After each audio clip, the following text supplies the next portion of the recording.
America, and welcome to Invent America, because America invents. This episode of Invent America is brought to you by America's Inventor Lady and Home Talk USA. Home Talk is a proud member of the King's Broadcasting Network and has been bringing to you the best of America's home-based product innovation since 1998.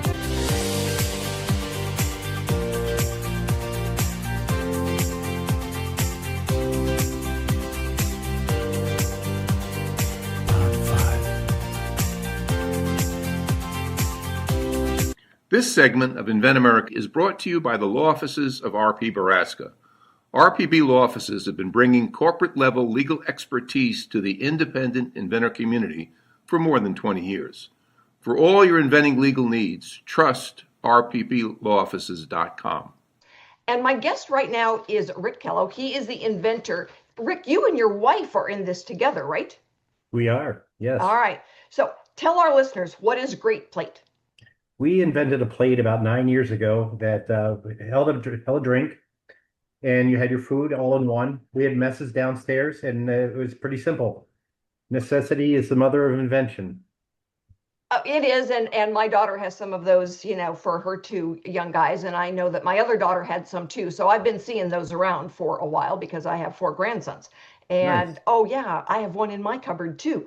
Not for my husband, it's for my grandchildren. They come to visit. And so you've been doing this for a while now. How did you, 9 years, you've learned some lessons in 9 years, but right now you just got done doing an order for what, 1 million units to Walmart? We did. We just finished a large order with Walmart. We went to the Walmart Summit, the U.S. Manufacturing Summit in Bentonville. We've attended that for 6 years in a row. They've given us some excellent feedback on our product. In this last year, we were fortunate to get 2 meetings. The first meeting was with the reusable plastic, the injected molded piece that we've had.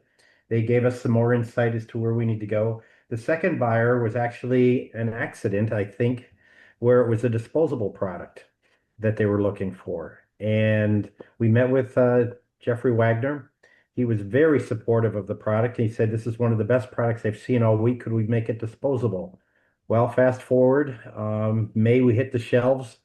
Yes, sir, the total order was 1 million pieces. We're rolling that out right now. As of Labor Day weekend, we will be in 500 end caps for the store. Wow. And, we're across the country. We're in just over 700 Walmart stores. We're available at walmart.com, greatplate.com, and you'll find them all right there.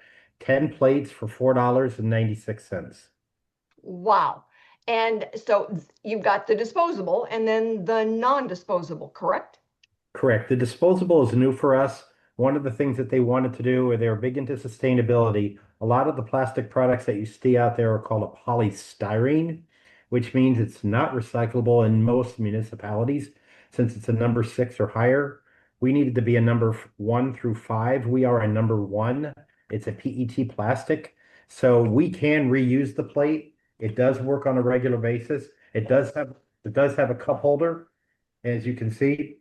And what we do with it is we have 3 other compartments, a large and 2 small. But right now, that plate is a number 1 recycle. It'll go in any municipality that's out there. And it's the number 1 converted plastic that's out there. Well, that's amazing. I mean, congratulations for going from, the plastic to the disposable and for getting into the big box stores. So when, where were you predominantly before you got this big order from Walmart? We did a lot of work with online. We did a lot of work with QVC. We did a lot of work with some of the smaller retailers. We've been in and out of Walmart on a couple different test programs, but this is the one that actually caught fire for us. I heard you talking a little bit before about what it takes to get in. There's 2 parts to working with a large box store. One, getting it in, and then keeping it in on the shelves that are up there in the process. Yeah. Because obviously your product has to sell. We're continually visiting. Last week alone, I was visiting 5 to 7 Walmarts a day. So you're constantly on your horse, getting out there and meeting this. You meet the people in the stores that put the product out for you. Right now, we have a single facing of our product. It's on the shelf. It's the 10-pack. But when you go to the stores and you talk to the people about what you're doing, a lot of times they'll give you a feature. They'll move you to a sidekick. They'll give you more shelf space. They will try to help you, especially if you tell them their story about made in the USA.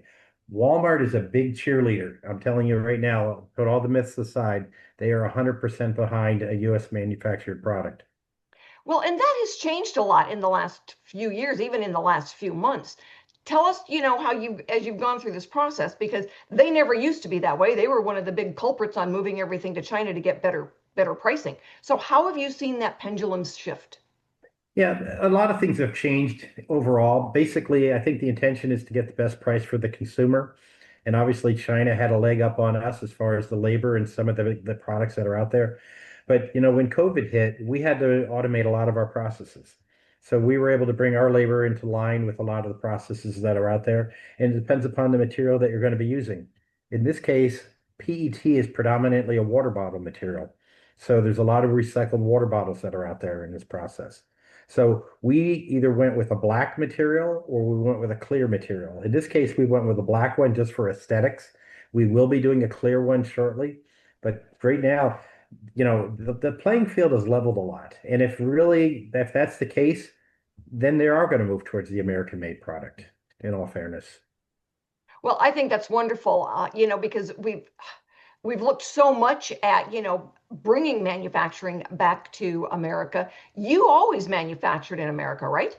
We've always manufactured in America. We've thought it was important to do that, and we've taken our lumps for it. But the thing is that if you stay through it long enough and you're persistent, things work out for you the way they're supposed to. And in this case, you know, I think God had a huge moment in this for us by looking at it and saying, well, you guys, can you make it out of plastic? Can you do this for us in the process? So we've been fortunate. A lot of the things that have happened, Rita, quite honestly, that would have been negative in the past are all things that get put into your playbook at some point, and you look at it and you say, well, wait a minute, there's that company that did this and there's that company that did that. Now the dots are being connected in a huge way. I will tip you off a little bit right now. Walmart is actually putting us in a Super Bowl promotion. It's not officially it's a football promotion, to be accurate, with college football and the Super Bowl. And you can see that coming out in December. It's an enormous program. It's seven figures in units again. Wow, congratulations. And you know what? We're going to have you on again to talk more about some of those. So you save your storylines and your bullet points for us. We're going to take a break right now, everyone, and go and pay some bills because, that's why we get to stay on the air. And then we'll be right back with an inventor with another new product. So you know what? If you know an inventor out there who's got a product, have them get in touch. We can answer the questions. We can help them understand what the playing field or the football field looks like, just in case you're wondering about that Super Bowl field. And you know what? We've got another great product to talk about. So stick with us, everybody. We will be right back. This segment of Invent America is brought to you by SearchQuest Patent Search. SearchQuest provides for a comprehensive patent search that searches the entire world and not just the U.S. Patent Office. Make sure that before you spend those big bucks having a patent written, you've done your due diligence by getting a comprehensive patent search. Use searchquestpatents.com for all your patent search needs. They scour the world for you. And thank you for being with us for this segment of Invent America, because America invents, and oh my goodness, we invent some amazing products. So this segment is brought to you by the Lion Energy, all right? Because you know what? We travel, we go out to the hills, we go camping. I live in the mountains, and we need energy wherever we go. So Lion Energy, you can go anywhere with a portable power solar generator. LionEnergy.com. And my guest right now is Ben. Ben, tell me what your last name is. Weinreich. Weinreich, yes. Weinreich. I knew I was going to get those vowels mixed up. Okay, Ben, thank you so much for being with us. You've got some different products on your website, but the Green Tech Tools is what you are famous for, your website, greentech.tools.com. Tell us about Green Tech Tools. So started about 12 years ago. I was a licensed contractor. I still am. And I had a project where I had to pull the deck boards off and put on new ones, and it was a miserable job. I thought it would take 2 or 3 hours. It ended up taking 10, and that was with a huge buddy of mine. So the experience made it very clear that we needed a better mousetrap, and I got another job a couple months later, and I was able to figure out I was able to start from scratch and say, okay, how do I want to do this? I want to be able to put all my body weight into it, and I want to leverage the maximum amount of leverage, and I want it to be safe as well. So we ended up coming up with one, and here we are 12 years later. You've got demo deck. Yes, and I am So assuming that demo is for demolition. Yes, demolition of the deck. It's we were originally importing it, and then during COVID, I always felt ashamed when somebody said, "Where is it made?" And I always wanted to be able to say "Made in USA." And now we have that. During COVID, things got kind of difficult, and also just the interfacing with China was so difficult, and it was something I knew that we could make. So we were able to make the jump at that point, and everything, all of it's made in USA. The boxes, all the cards are printed in the USA. Everything's made in USA, which is awesome. Well, congratulations. We are proud of you for making that jump back. So how, you said you sell in Menards, which is an upper, kind of northern tier chain of stores, kind of like a small version of Home Depot, correct? Yes. All right. How'd you get in there?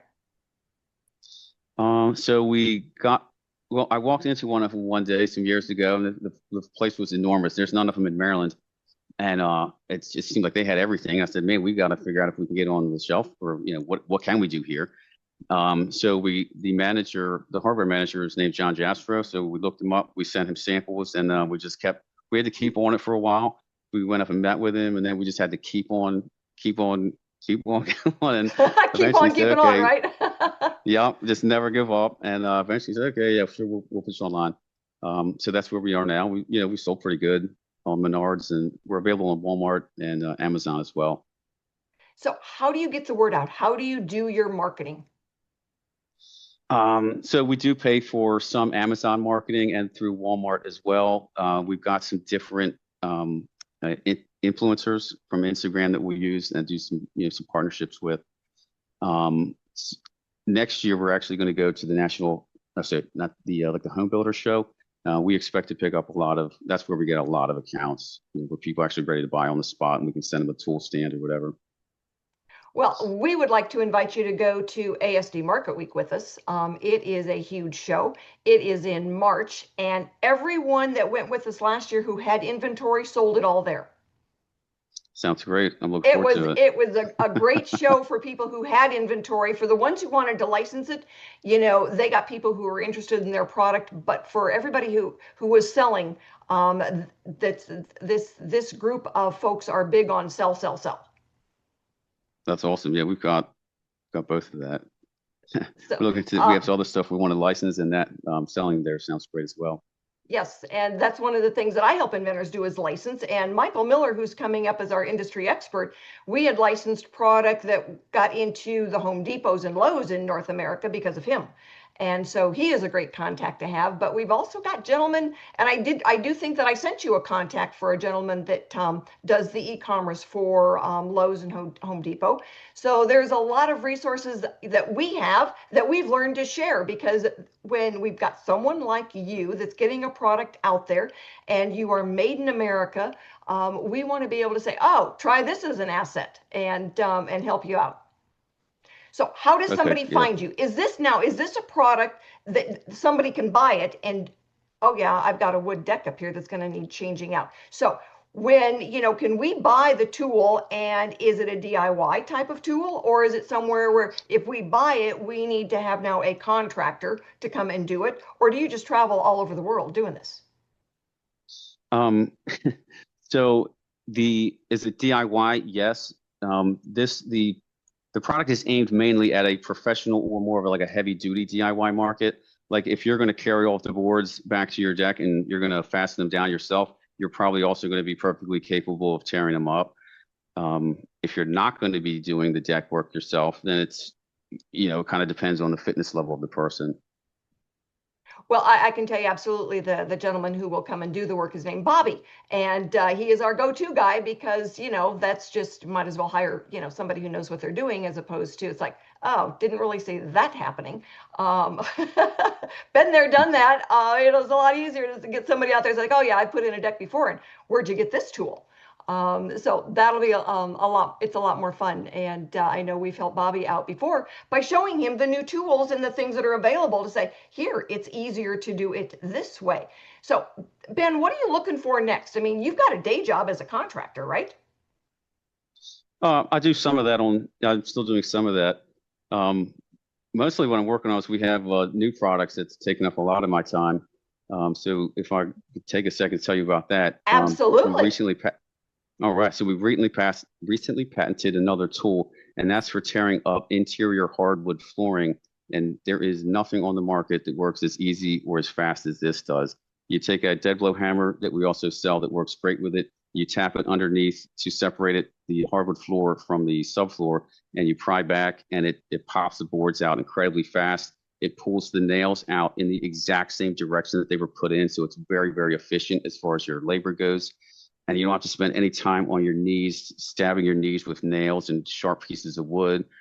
Wood doesn't blow out and hit the walls or come out dangerously. It's a completely great way to do it. And it's not that expensive either, and everything on that's made in USA as well. Wonderful.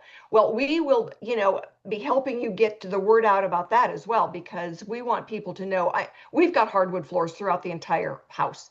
And yeah, I grew up with hardwood floors in my mother's house, and on the times where they had to get in there and do some work, it was a nightmare to change out a hardwood floor. Yeah, you could even salvage the planks for the most part with the way that they'll be coming up now. So it's a really quick and easy way to do it. So, and you did all of this because you were running into construction jobs, contractor jobs that were just a pain in the neck? Well, I've always been kind of gifted with geometry and like frames and skeletal looking things. And I had a job that was so miserable that it was like, it didn't give me PTSD, but it was so difficult and so physically demanding that I knew there had to be a way where I could blast the deck board and have all the force go into it and do it in a safe way. And then when I got a second job, I was like, oh man, the point in time today, whether I go and invent a tool that works enough, or whether I go over and have another miserable day, the time that I'm going to be done today is the same. So let me take the time and make something that would be awesome, and then I'm going to go do the job really fast. Well, congratulations, because, it makes a big difference. We always look at, the inventing is, a matter of necessity. And, when you're out there doing the job, the best inventions I have seen over the last 20 years were the ones where somebody was working the job and came up with a better tool. And, it's tools, my goodness, they're so much fun to work with. And somebody says, I've got this new software, and it's like, oh, let's try out for a new hammer or something, because, those are so much easier to sell and understand. So I want to thank you, Ben, for being on today. We will get you on again, and we want to be able to help you get the word out there. Everybody stick with us. We will be right back with our industry expert, Michael Miller, who has been helping inventors get their products onto those store shelves for, a couple of decades, about as long as I have been. So stick with us, everybody. We're going to go and pay some bills. And if you know an inventor out there, have them get in touch. Hi, this is a training pull-up for little boys, and it's a great product to use. It makes it easy for the parent and the child when learning how to potty train. The coolest part about the product is that you don't have to take the child's pants all the way down every time that they need to use the restroom. You can just open this part here, and the child can tinkle through here, and it makes it easy for the parent and the child. It's a great product, and I cannot wait until it hits the market. Thank you so much for being with us for this segment of Invent America, because America invents. We solve problems, we make a new product, we get them out there, and we make them available to all of you. This segment is brought to you by Bond Products. It is the DIY carpet binding. There is only one Instabind, bondproducts.com. Michael Miller, our industry expert problem solver. You know what? Thanks for being with us. It's been a while since I've seen you. Yeah, no, it's great to be back on. So, you dealt with the Home Depot and Lowe's and a lot of other places.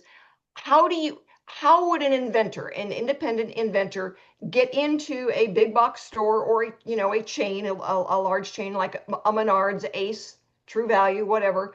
And what are the ups and the downs? What do they have to be careful of? Absolutely. I would say number one is that you need to make sure that you have your pitch ready. You don't want to blow it. You really only get maybe one, maybe two chances with any of the big box retailers. And so really be nice and have a really good pitch ready for them. And as far as that, the other thing that you can do is really work with your local store managers. Those guys, get their inputs, listen to what they're telling you about about the product and incorporate changes. If they're requesting changes, incorporate them. But really, really listen to those store managers. They have a lot of influence over what products go in the stores. And they can even at their level direct the buyers for those stores to put new items in.